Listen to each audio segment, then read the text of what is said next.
What's up everyone? Thanks so much for tuning in. For today's video, I'm going to work on putting the front suspension back in the 240SX. In the last video, I took it all apart, went over all of the problems and everything that needed to be done, so today we're going to get all of that taken care of.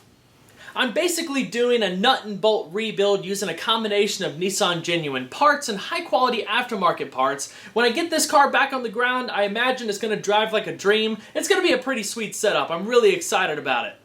This video is brought to you guys with limited ad interruption thanks to STP's Ultra 5-in-1 Fuel System Cleaner.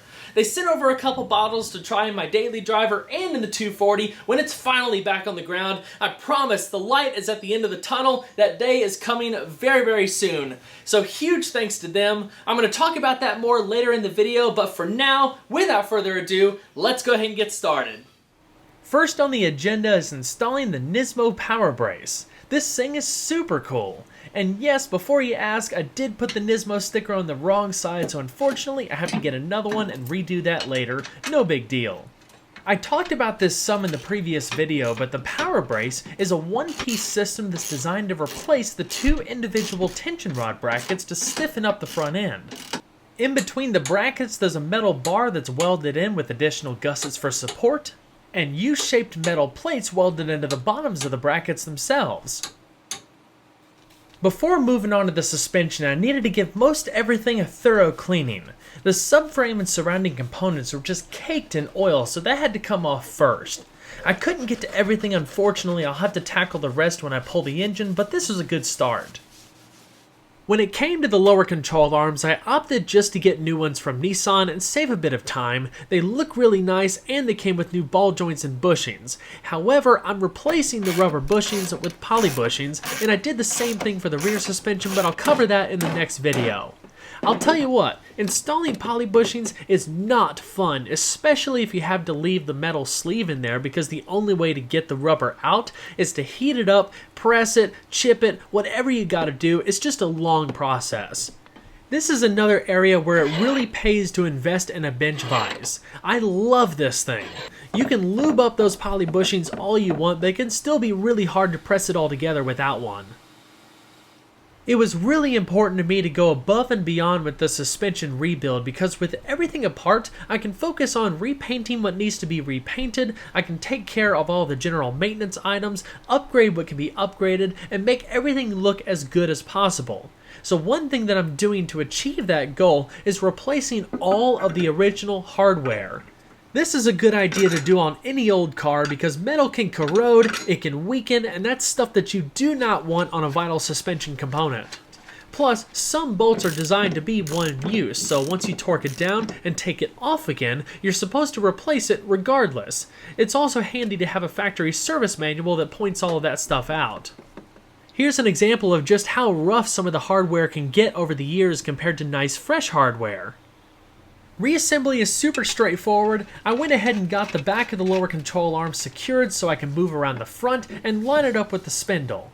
Then I can put the nut that secures the ball joint, tighten everything down, come back in for a final torque, and then put a brand new cotter pin on top of the ball joint.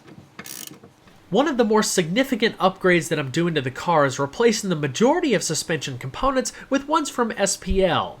If you saw my last video, then you already know about some of the issues I faced with the control arms already on the car, so now we're going to rectify that.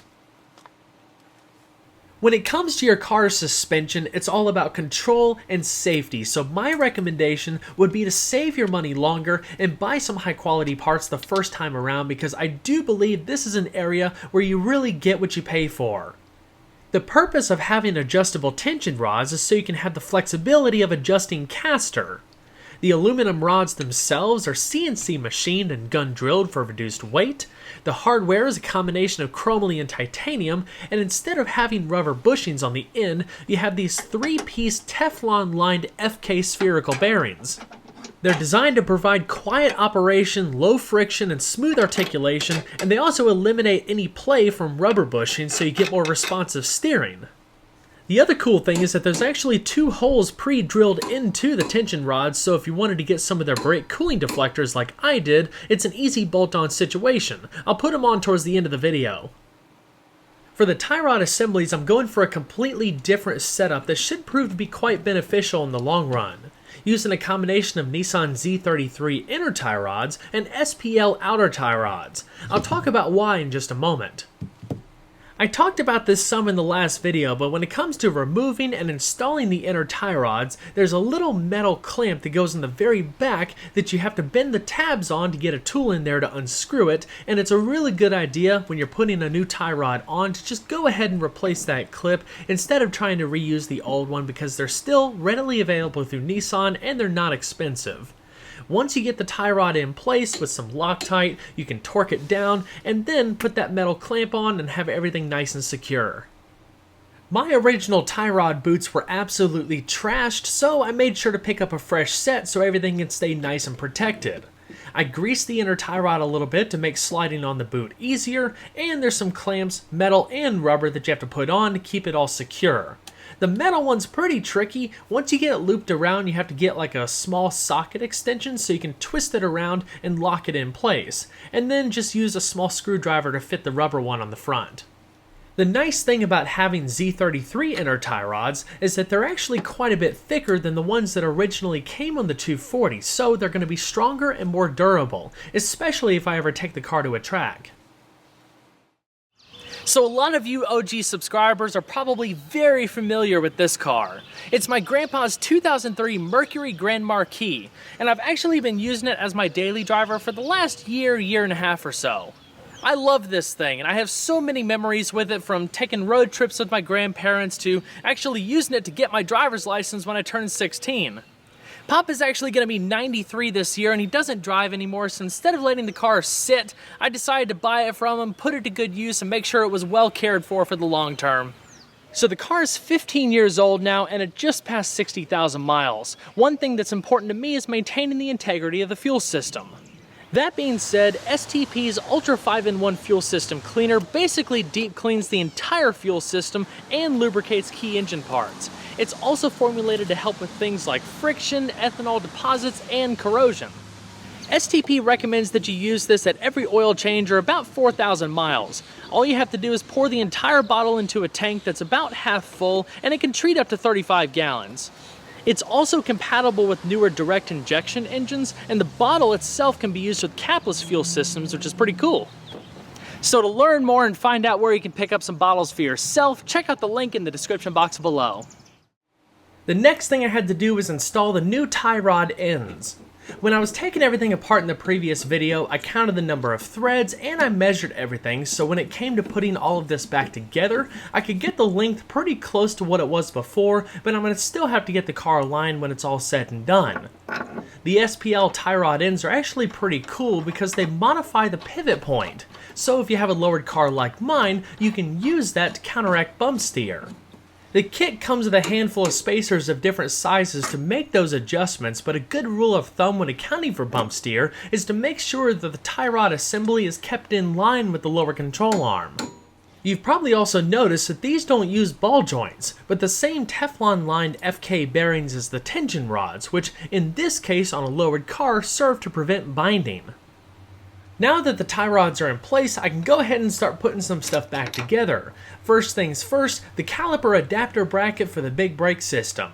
Hopefully this is the last time a lot of this stuff has to come apart, so I'm going to put on some fresh Loctite, get everything torqued down to specification, and move on from there. When I did the big brake upgrade, I actually had to modify my dust shield to allow more clearance. It's looking really good still, so I cleaned it up and just tapped it in place. Then I had to put the hub back on, thread the spindle nut, torque it down, and insert a new cotter pin.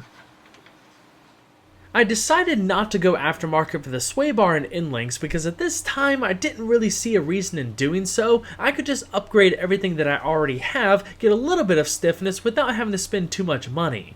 I'm already stiffening the suspension quite a bit with the rest of the rebuild and the power brace, so I don't want to go too overboard right off the bat. Plus, I wasn't 100% sure whether there was going to be a clearance issue between the factory sway bar and the new engine when it gets swapped in, so I'll have to figure that out when the time comes.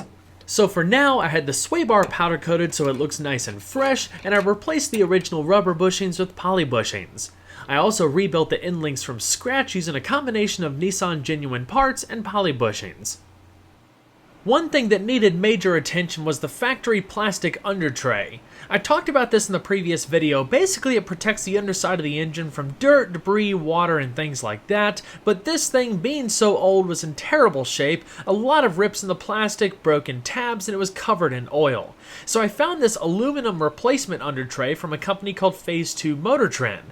This thing is pretty cool. It's significantly bigger than the factory tray, and is claimed to actually promote cooling, so it'll be interesting to see how everything works, especially when the new engine gets swapped in.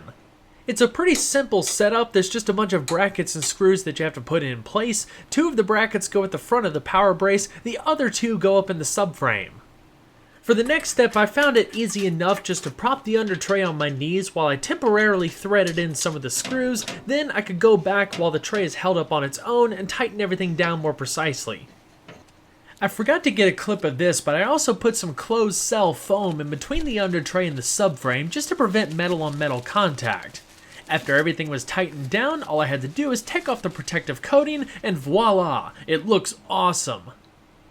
To finish everything off, I'll be installing a set of Spl brake cooling deflectors. I came across these while researching control arms and thought they were just way too cool to pass up. Plus, they didn't cost a whole lot, they're going to look really cool once they're in, and they'll provide a functional benefit by helping capture some of the air coming off of the power brace and funnel it towards the rotor to help mitigate temperatures. Installation is super simple. I had to modify mine just a little bit to give some more clearance with the power brace, but the tension rods come with 2 holes to where you can bolt it up directly. The only other modification I had to do is drill a small hole into the control arm to add a 3rd nut and bolt just to provide some extra support so it doesn't wobble at higher speeds. I am super happy with how everything turned out. The front suspension is looking incredible. Again, everything is now brand new down to the nuts, bolts, and even the clips that hold on the brake lines. Now I just gotta finish up the rear suspension, which is halfway done. Then I can get the car on the ground, get it properly aligned, and take it for its maiden voyage. Well everyone, I hope you enjoyed the video. Again, thank you so much for your patience over the last couple of months. You know, with the moving and reviews and traveling and editing, it's just been a lot on my plate, but I can finally dedicate some time to this old girl and get her back on the ground because I'm having serious withdrawals. I want to drive this thing so bad. It's been like 4 months that I first put it on the quick jacks. So again, huge thanks to STP's Ultra 5-in-1 Fuel System Cleaner for believing in this project. If you want to learn more, the links are in the description box below. If you haven't subscribed already, be sure to. There's always a lot more where that came from. And if you enjoyed the video, don't forget to leave a like below. I'll see you guys on the next one. Take care.